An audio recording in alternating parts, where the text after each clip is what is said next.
Hello, in this video I want to show you a few ways you can fix the problem when your Lost Ark on Steam won't even launch.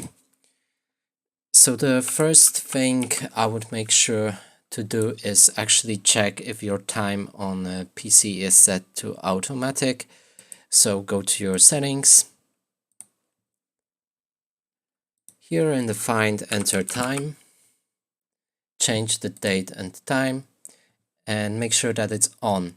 Leaving it off and setting time manually may cause many network problems, and that prevents the game from the launch.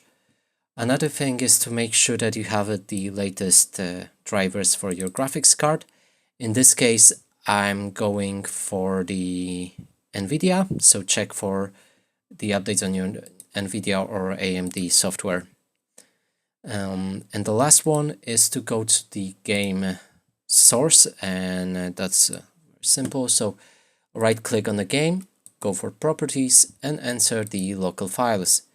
Here go for the browse, then enter the binaries, Win64, and here you have the game executable, or whatever it's called.